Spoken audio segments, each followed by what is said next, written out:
Baspa supremo Mayawati ने आकाश आनंद को BSP के चीफ कोऑर्डिनेटर की बड़ी जिम्मेदारी सौंपी है। जी हां, एक हाई लेवल की बैठक में ये बड़ा फैसला लिया गया। लेकिन अगर पुरानी बातों पर भी गौर किया जाए तो आकाश आनंद पर मायावती ने ये आरोप लगाते हुए उनसे पद छीने थे उस वक्त कि अशोक सिद्धार्थ जो आकाश आनंद के ससुर थे, जब मायावती ने उनके ससुर को पार्टी से बाहर का रास्ता दिखाया तो कहीं ना कहीं जो आकाश आनंद की पत्नी प्रज्ञा थी, उनका प्रभाव आकाश आनंद पर पड़ रहा था, उनके कहने में आ रहे थे, जिसकी वजह से अशोक सिद्धार्थ की तरफदारी लेते नजर आ रहे थे उस समय आकाश। लेकिन बाद में आकाश आनंद ने अपनी गलती का एहसास किया जब उन्हें पार्टी से बाहर का रास्ता दिखाया गया था। तो बाद में सारी गलतियां मानते हुए आकाश आनंद ने बीएसपी सुप्रीमो अपनी बुआ मायावती के सामने माफ़ी मांगी, सार्वजनिक तौर पर पोस्ट भी किया था और ये बात स्वीकार करी थी कि भविष्य में उनकी एकमात्र गुरु मायावती होंगी, किसी और की कभी नहीं सुनेंगे। यानी अब ये कहा जा रहा है कि जो एक तरीके से पारिवारिक कलह भी दिख रही थी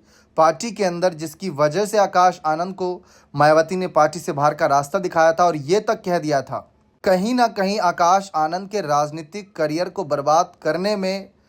उनके ससुर अशोक सिद्धार्थ का हाथ है।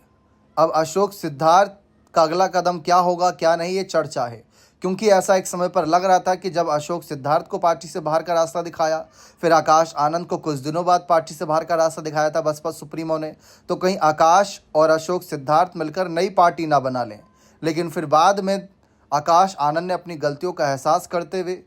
माफ़ी मांगी और अब जाकर उन्हें फिर से कहीं ना कहीं एक बड़ी जिम्मेदारी मायावती ने सौंप दी है। अब गौर करने वाली बात यह है कि साल के अंत में बिहार चुनाव है, 2027 में यूपी चुनाव है, तो ऐसे में बीएसपी के द्वारा यानी सुप्रीमो के द्वारा मायावती के द्वारा चीफ कोऑर्डिनेटर की जिम्मेदारी देना आकाश आनंद को, ये बहुत बड़ी जिम्मेदारी मानी जा रही है। क्योंकि आकाश आनंद को अब जो सभी तीनों नेशनल कोऑर्डिनेटर हैं, 3 नेशनल कोऑर्डिनेटर में रामजी गौतम, रणधीर बेनीवाल और राजा राम, ये कहीं ना कहीं आकाश आनंद को सारी जानकारी देंगे पार्टी से जुड़ी, और युवा चेहरे के तौर पर आकाश आनंद कहीं ना कहीं पार्टी को आगे ले जाने का काम करेंगे। इस वजह से मायावती ने इन पर फिर से भरोसा जताया है। लेकिन क्या ये माना जाए कि अब अशोक सिद्धार्थ की वापसी पार्टी में नहीं होगी और प्रज्ञा की भी राजनीतिक मंचों पर मौजूदगी नहीं देखने को मिलेगी, जो कि पहले भी देखने को नहीं मिलती थी। लेकिन अब